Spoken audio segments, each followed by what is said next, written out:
Hey, what's up, Canada and beyond? Welcome back. It is Thursday, September 5th, and it's going to be a slightly shorter show than usual. I'm doing another a guest spot on a show right after this one.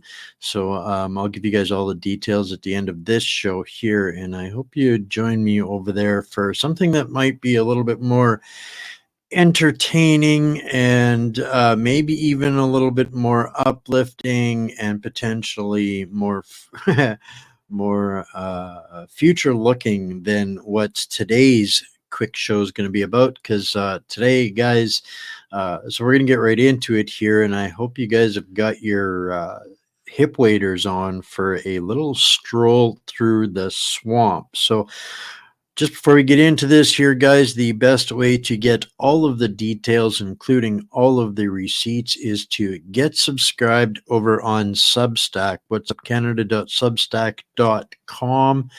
It's where I provide all of the links, all of the resources, any of the documents, all of the receipts for whatever we cover on our show here every night. And if you can't remember that, just remember whatsupcanada.org, because it's you can find it there, as well as all of the shows. You can get a subscription there for free, as well as you can contact our partners who, as things get more insane out there, our partners only make more and more sense. Of course, we've got tomorrow night Bryce with a New World Precious Metals, Bankers, Bandit, Bullion, and Bucks with Bryce. And we've got a special deal going on for, I think it's a dollar for your membership for a year with our Patriot Switch program. Worth taking a little bit of a tour, talking to one of the ladies that works on the team to help people just do better. I'll just leave it at that for now. We'll do more on that in the coming days here real soon. But to get right into it tonight, because we haven't got a whole lot of time, I'm going to get over the ghastly, horrible, worst news first. In Saskatchewan, Evan Hardy College is collegiate. This is breaking news kind of across the country right now.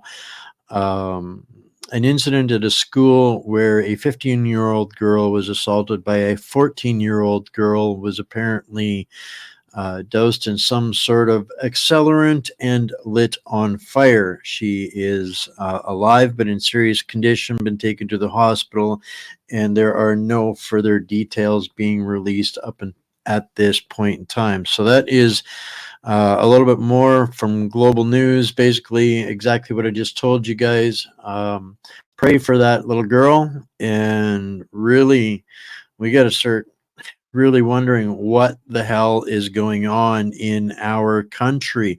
How do we get to the point where we've got little girls burning up other little girls in school?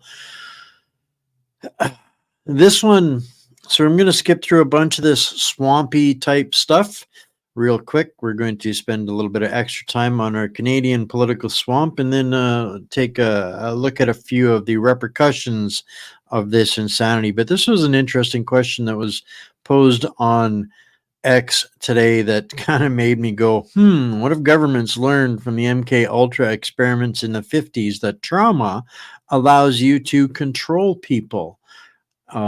So they purposely orchestrate disastrous events to keep their citizens afraid and dependent on them, and that's one of the reasons that mental illness has been rising. He adds an LOL in there for effect, but for those that have been around on this platform, are familiar with our friend Michelle Smith and dealing with the trauma discussion going back to 2021.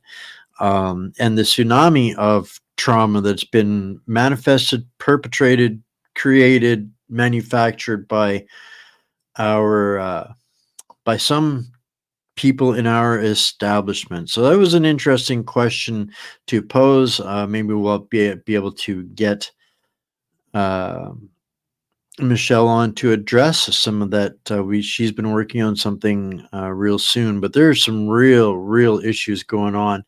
Uh, and so this next one's kind of a meme, but is it really? So Justin Trudeau calls a pref. This is a satire platform called Tokyo Rosie.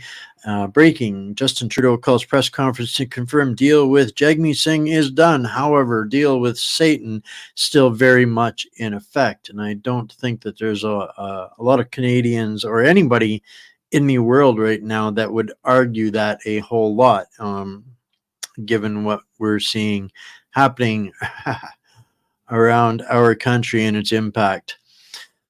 So this is a 46-second clip that I'm going to play for everybody here in from Brian Lilly, of a drug addict in Vancouver, who says he wants the government to stop handing out dillies, the hydromorphone pills used in safe supply, says they are harder to get off of than fentanyl.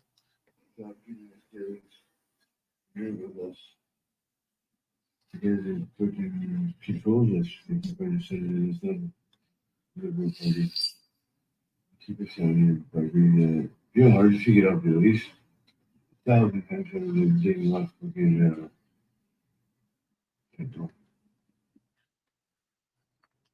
This is our liberal government in action, guys. You know, and some other points that have been coming up, and I think it's imperative that you know we take note and have the discernment of who is putting in these policies of safe supply.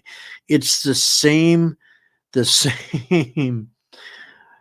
Um, I don't know what is this self-loathing middle class liberal progressive virtue signaling psychopathic clone trooper.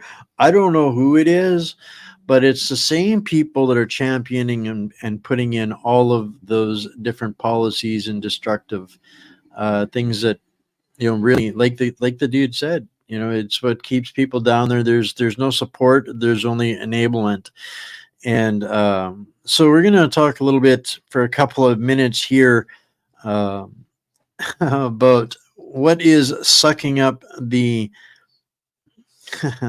the insane oxygen in the mercenary media these days. Uh, Comment here: the government is the biggest dealers ever. 100%. They deal in death, destruction, and despair. That is what our Canadian establishment seems to be addicted with. Whatever puts people Canadians into the ground, it seems, is what they're all in support of, and whoever it is that pulls them their strings. But this whole thing, this political with Jagmeet Singh and Justin Trudeau, I think it needs to be seen for what it is. There's some events that have happened, particularly the union worker at the steel mill that whose video has gone viral all over the world, embarrassing Justin Trudeau. All Justin Trudeau had to offer was donuts, and just Jagmeet was up for a leadership review. So no sooner did Justin get absolutely humiliated, did that go immediately viral around the world, embarrassing and humiliating them all. And Jagmeet being cornered, his self-serving pension being at risk. I think he actually, in his mind, believes that he can save his party, save his pension, save himself, and end up in second place as the opposition. In his mind, I think he actually thinks he can be prime minister, but I think his political move right now is him believing that he can outlive Trudeau's Liberal Party stronger than where Trudeau is projected to crash land at this point. So it's it's absolute absurdity.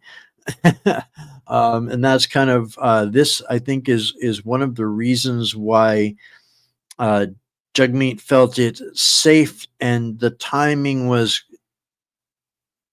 was not going to get any better for him. It's not going to get any better for Jagmeet Singh in his role in this than right now after Trudeau's national campaign director, Jeremy Broadhurst. And I read his resignation letter, and I almost had to upchuck in reading it. Katie Telford, clone trooper and good loyal disciple, not done with the Liberal Party, just doesn't think Justin Trudeau can win and thinks somebody else might have a better, more refreshing, energetic path to taking Trudeau to another victory, because he doesn't think that Trudeau's got it. So pretty crazy how arrogant this party actually is at its core. We're going to talk a little bit more about some of the corruption here. We're going to get to that right quick. But this is, all of it is theater. It is pomp and circumstance right now. As we've been looking at over the last couple of weeks, this is what they're meant to be doing right now. They're doing their roles and doing this. They're keeping us divided and uninformed while they race home some of the bills that they've got in the Senate. And I am really, really mortified about Bill C-293 and Bill C-63. C-63 might not make it through if they actually call an election, but Bill C-293, guys, that is pure evil. And that they could theoretically ram home this month. And it doesn't matter who we elect. Who's going to take anything away from this Senate? And the more I look at this Senate, the more I cringe, because these people aren't duly elected. They are not they're not representative of the people. They're appointed, hand selected, and 100 of them supersedes all of the parliament. Once it's through parliament and it's in their hands, the only thing between there and law is royal assent. So these people are actually not representative, and I don't see how changing seats at the prime ministerial level is going to undo anything that they put through. So we need to get ahead of this Senate right now in this sitting, in my opinion. So, yeah. And meanwhile, here in Canada, nothing to see happening here in Canada, folks.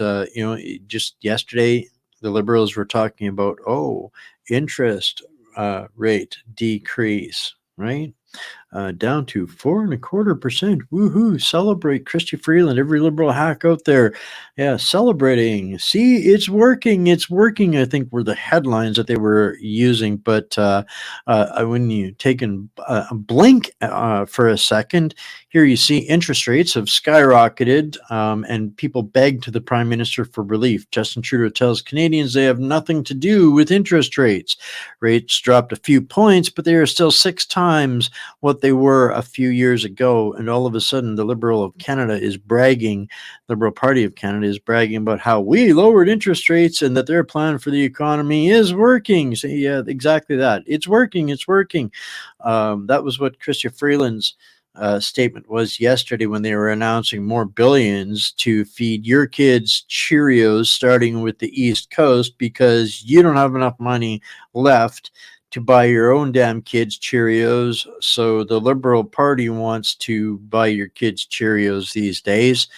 And they asked the question here, why do key interest rates only seem to drop when an election is looming or planned? It's quite a coincidence, right? And here you can see interest rates from, I don't know, what would have been 0.5% in, early 2022 to 4.25% in the last 2 years. So I'm sure Bryce will have a lot to talk about that tomorrow as well. But it's just scandalous. And meanwhile, Mark Primo, former manager at Trudeau's Department of Industry, has received 0 jail time after pleading guilty to handing out 72 sole source federal contracts to his own company and pocketing $90,000 in profit. Oh, but I don't think he's the only one. Remember when the Trudeau Liberals gifted $13 billion to Volkswagen as last year as part of their climate scam initiatives? Yeah, it looks like the Libs chose poorly, as well always, as Volkswagen's choice is to fire union workers and cut costs or go bankrupt. So I don't think there's too many union workers anywhere that are actually supporting Trudeau or Jagmeet Singh at this point, when everything that they have touched is absolutely imploding. And another little look at the kind of, taking two blinks and looking at the reality of the swamp stench corruption, the economic gap between Canada and America, our economies, has now reached its widest point in nearly 100 years. The US is on track to produce nearly 50% more per person than Canada will. This is stunning divergence, is unprecedented in modern history. Let that sink in for a moment when you're reading the ex posts by Chrystia Freeland and her boss. Very, very sound statement.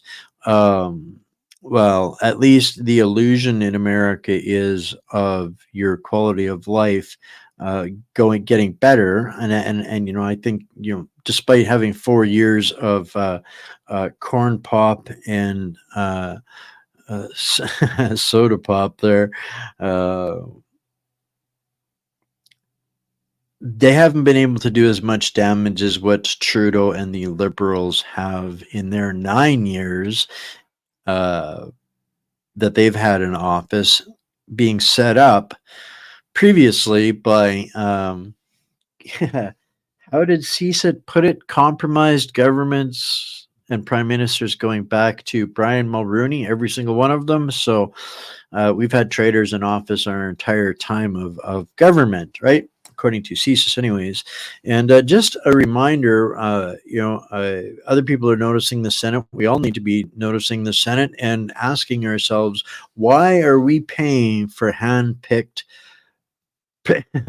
liberal activist guardians of the globalist New World Order agenda as dictated by the hashtag WEF, Fourth Reich, and Klaus Schwab? And meanwhile, we're giving each one of them a basic salary of $178,000 a year plus expenses for life. That's the reward for these Trudeau loyalists that get appointed to the Senate. Yeah, and you're paying for it. And these people will do what Trudeau asks them to do. I can't believe for a second that they will not. So again, changing prime minister, how do they get anything from the Senate in Canada? How do they ever retract anything back through the Senate in Canada? I don't see that that's possible. You could go with Pierre Poilievre or Max. It could be any one of them could go in there and say, we have 100% support of the Canadian population. And the Senate can say, no, yeah, no, done. Yeah. The king says we have this power. And Trudeau said we have this power for life. Right. And this one is a little disturbing, guys. This one's going to take more digging into, but I thought this was kind of a going to be one of those moments here, guys. Catch your breath, sit down, hold on to something. When you see this thread below details the amount of taxpayer dollars given to charities. And no, not you're thinking Red Cross, UNICEF. No. Sorry, folks. That's not what they're talking about. This is a charity industry, and a lot of them are political charities. This looks at 86,000 registered charities. We look to hear a little bit ago, a couple of 3 weeks or so ago, and there was 177 plus thousand nonprofits and NGOs that work in the same capacity.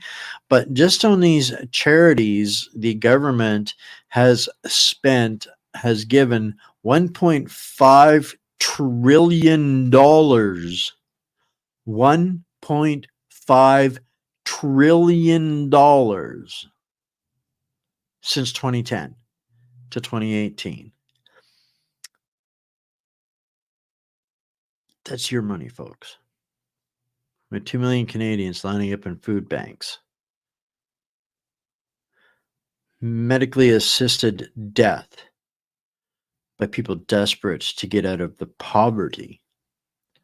The disparity, this equity thing, they never had any intent of bringing Canada or bringing the world up to the quality of life that we used to expect in Canada before 2015. They intended to fully drag Canadians down to the third world equality and eat the crickets.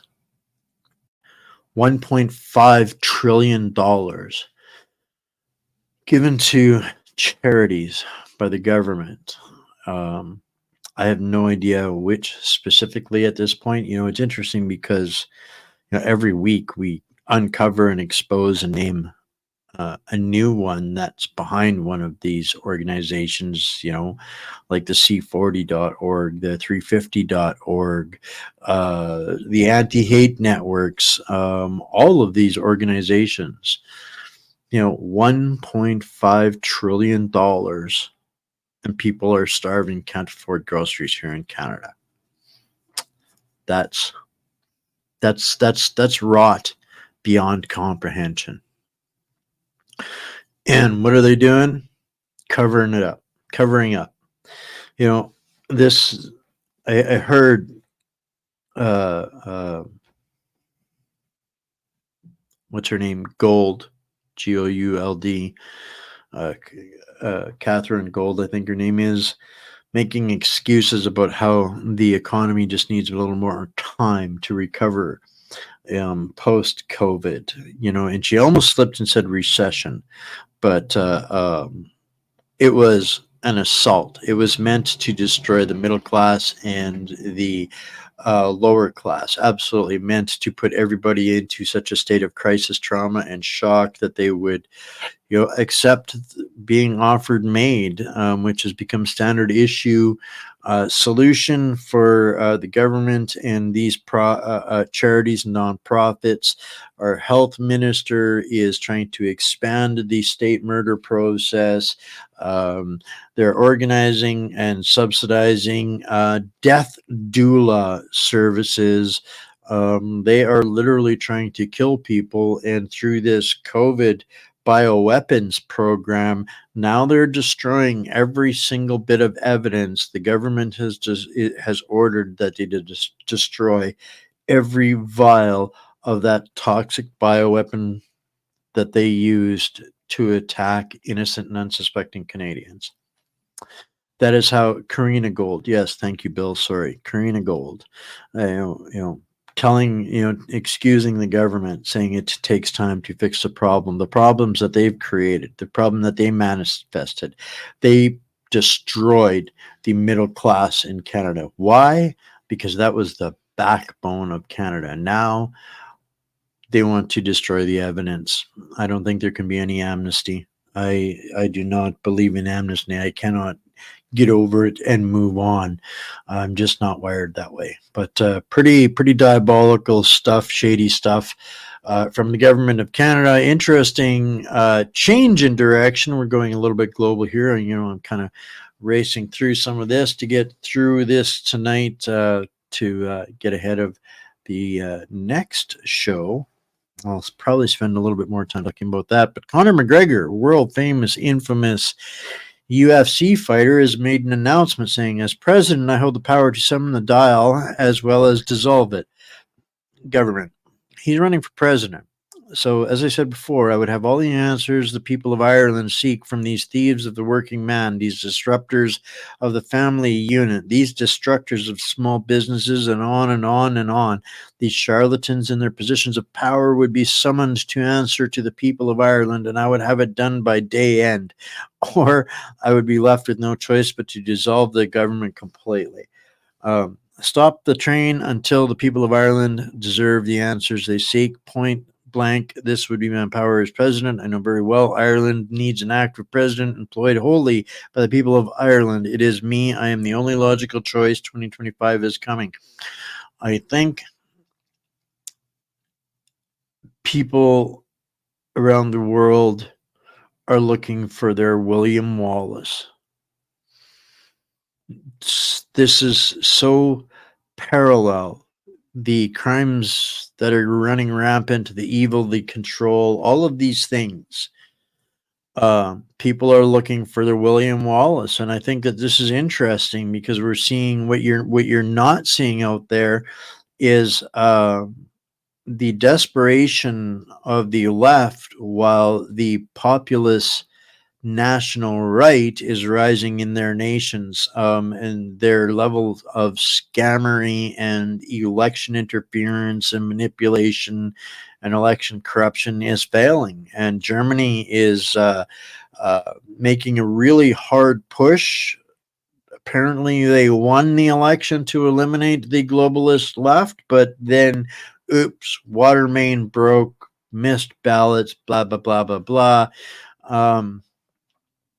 No, sorry. Then all of a sudden, the conservative right didn't quite win, but they came close. Sorry about your luck. Maybe next time. Kind of like Trump. They did to Trump in 2020. Same thing they did in France with the coalition, Macron. Oops, sorry guys. There was a mistake. This is the way it's going to go. UK, same thing. Oops, sorry guys. Last minute rally. This minority government under Keir Starmer, the guy that let Jimmy Savile, the world's most elite level pedo procurer, I guess is one way to describe Jimmy Savile. The Jeffrey Epstein, before Jeffrey Epstein was Jeffrey Epstein. Somebody had to train him, cure him, carry on the legacy. So that was Jimmy Savile. And Starmer got him off, and Starmer was also the one that legitimized, government funding for migrants over, regular Britons. So, a little bit of another update from a scheme in the UK. I think this was worth listening to here. The next thing I'm going to tell you is unreal, because now we've been offered £2,500 to join a scheme for 3 years, and we don't supply you any food. Now listen to that. We're going to go hungry. I am going to plough a field. I'm going to put spring barley in. I'm going to get £440 off the government per acre. Okay? Then when it comes to crop size, leave it rot in the ground. So I don't get no straw for the cattle. You don't get nothing for your bread, for everything we make. Okay? But I can also plant bee mix, which is for birds and bees. I can plant wild bird seed, which is for wild birds. I can also be paid to buy a ton of wild bird seed like anybody puts in their garden for the birds and drill it out on the ground once a week. I can get paid for that. Now my accountant says do it, because in doing that I've not got to buy fertiliser, which since the Ukraine war it's gone from £250 an acre to £1,000 a ton. So in order to fertilise your food, I've got to buy fertiliser at £1,000 a ton. It's come down a little bit in some times and it goes up a little bit. But that's basically where we are. So I now got a crop that I don't have to spray. I don't have to send nobody out there with a tractor. I don't have to fertilize it. So I can just leave it in the ground and let it go. I'll pick up my 440 pounds an acre and go all over it again. And the government is giving me £2,500 for the next 3 years to do that. Wow. I'm not the only one. Yeah, why? And he's not the only one.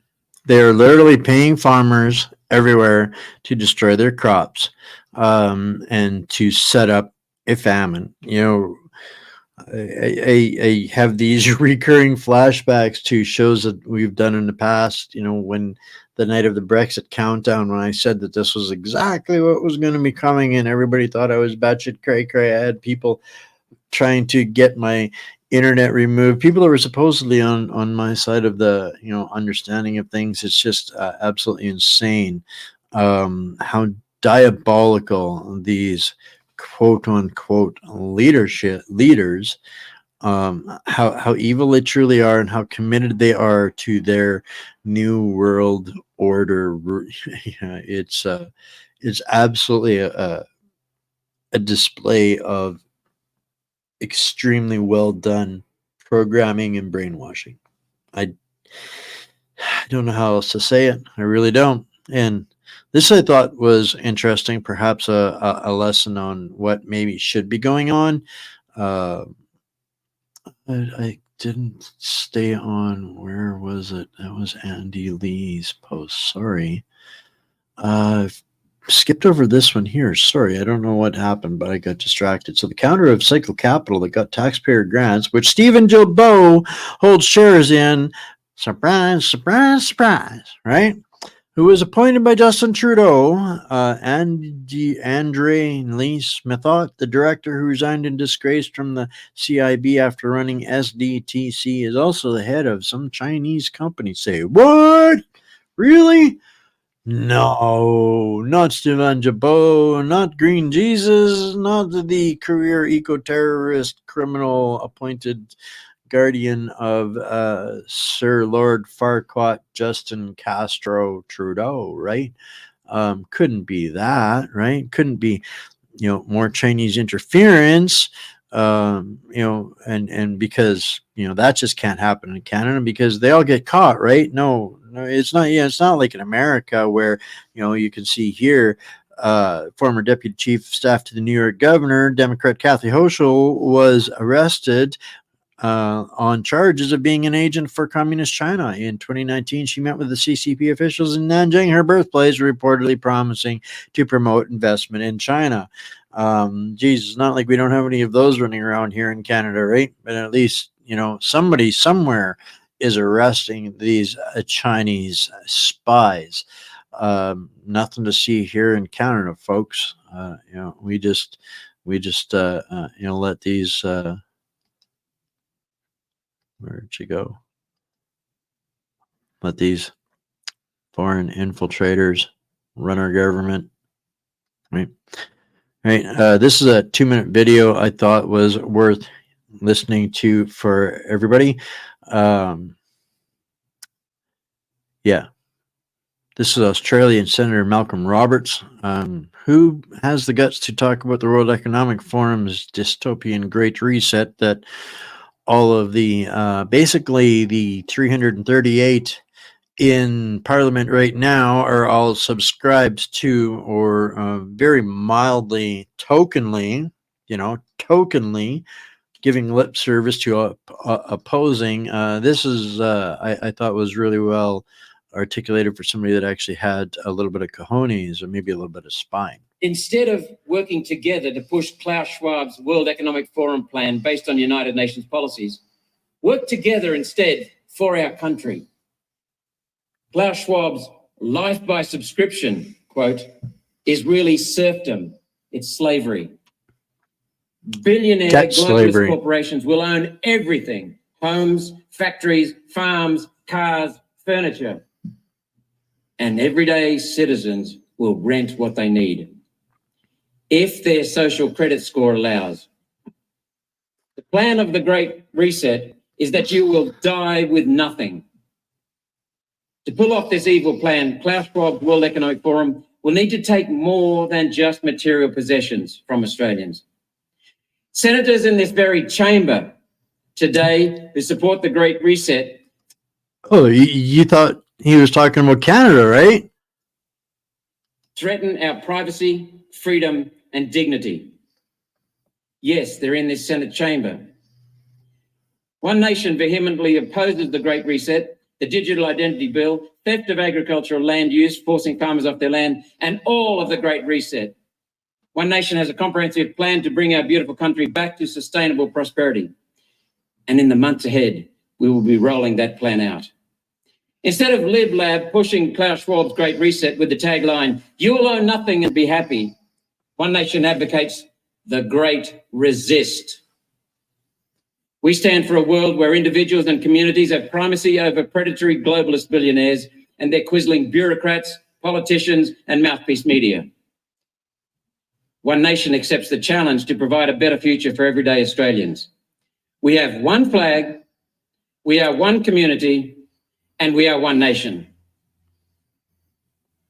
That's the way it bloody well should be, if you ask me, in my humble opinion. One flag, one nation, one set of Instead rules. of working together to And we should be working together towards that, not this infiltrated demolition team, right? I kind of tend to agree with you right now on that, honestly, a little bit. I don't see where they serve or benefit Canadians in any capacity. So we're getting down to the wire here. I want to bring up just this statement from Ryan Dawson. If you don't know, Ryan Dawson is he did a lot of exposing on what really happened in 9/11. He's kind of a little bit of a more Gen Z type of truth teller.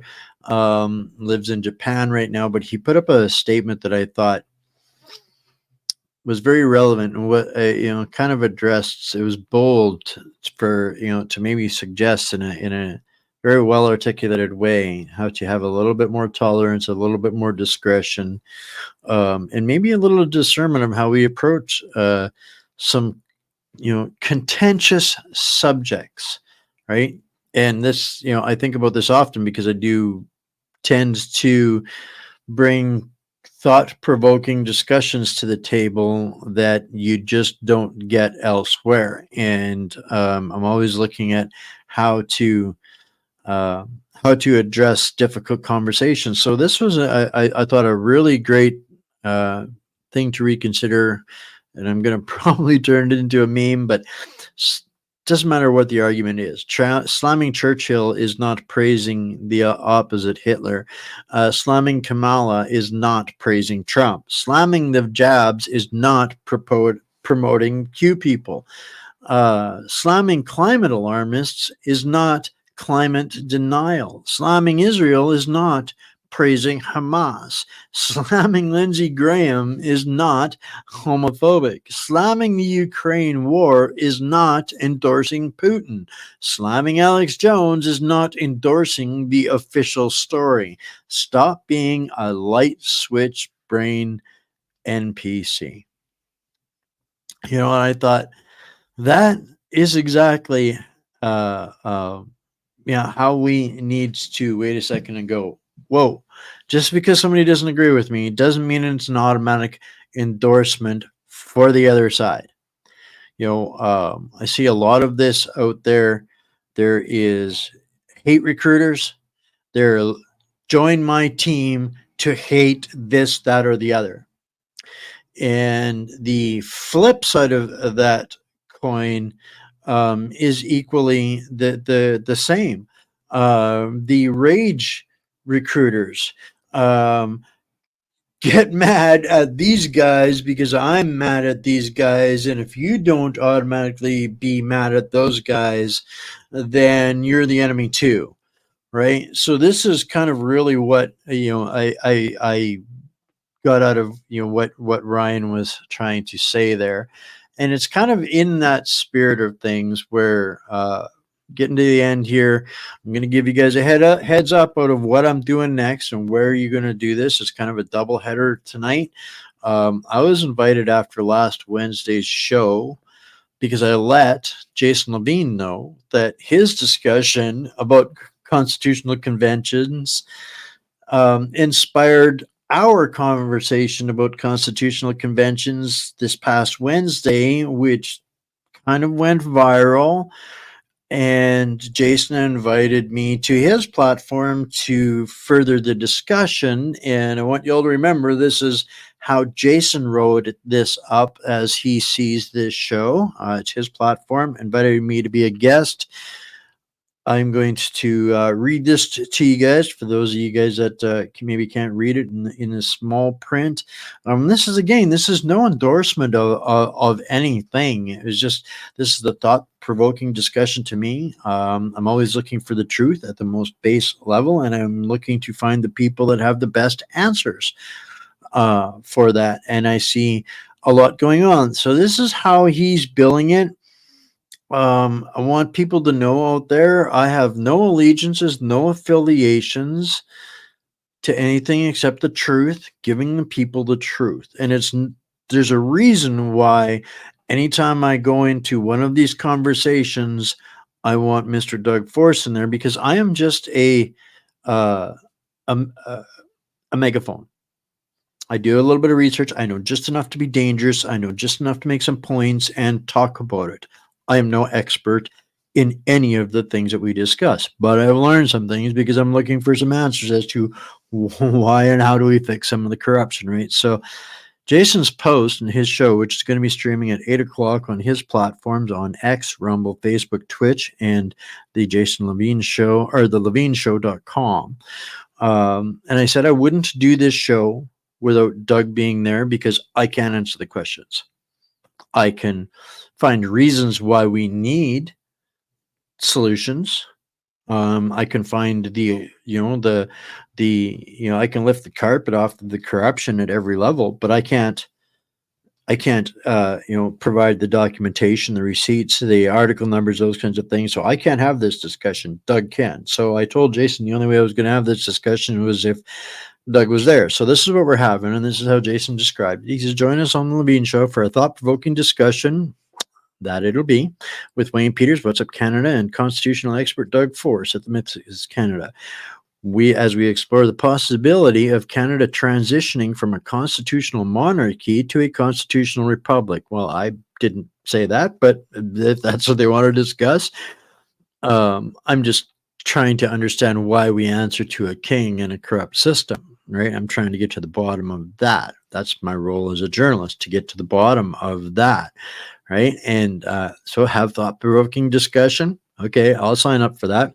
So in this episode, we explore a hypothetical scenario. What if Canada could convene a constitutional convention to propose that the monarchy peacefully relinquish its role, thereby returning full governance to the Canadian people?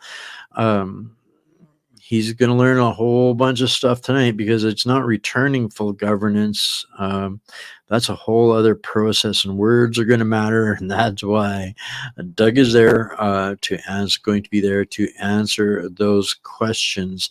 That's my understanding, that the right has been there since 1931, but we have never picked up we never accepted the job in 1931, or our ancestors did not. So he's not anything except the best researcher, and there's other people out there having the discussions as well.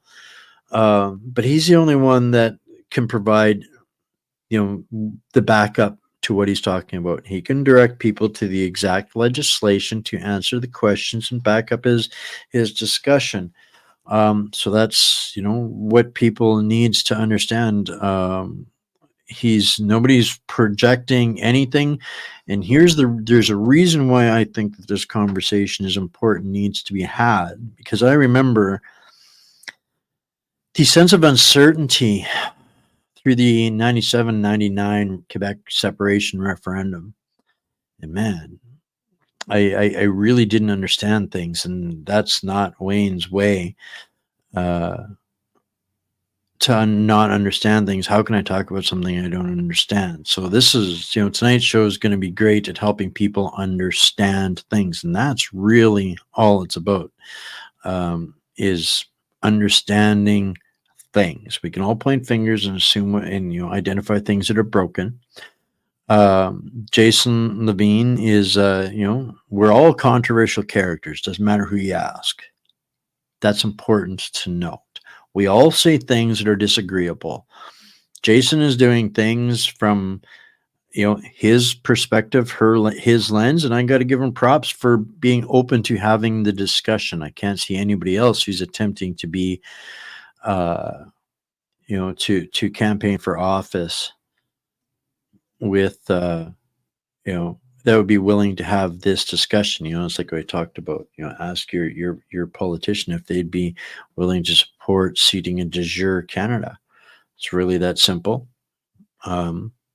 Jason wants to know, and he wants to do it in a public venue where people can ask the right questions and have people that can answer those questions. And I look forward to people trying to change our minds, right? But anyways, this episode is not just a thought experiment, but an invitation for you to join us in a what-if conversation about Canada's government or governance structure. By discussing the potential for establishing a republic akin to the United States, we aim to spark a dialogue on the benefits, challenges, and implications of such a significant change. Your voice is crucial in this conversation. Wayne Peters, known for his insightful commentary on constitutional matters. The only reason I have that is, and I think that is extremely overstating my skill set on that, but I've asked some relevant questions and learned some things.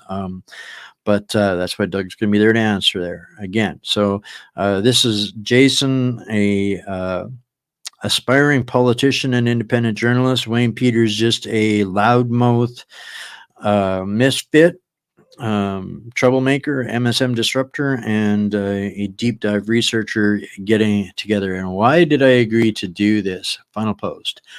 Because as an independent journalist and a political commentary platform, I've listened to thousands of Canadians and interviewed hundreds and hundreds more over the past 5 years of broadcasting this platform for all of you guys. There are some recurring themes, stories, and issues.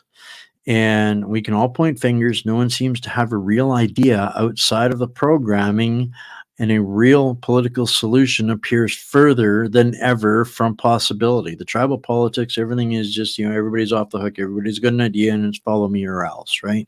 So I just want to have discussions about, what's the reality of it? Get to the reality of it, because we've been gaslit for 90 years. I know that part. We don't even take part anymore because we, the silent majority, understand the system to be broken beyond comprehension. Trudeau got in with 29% of the vote. I hear about it.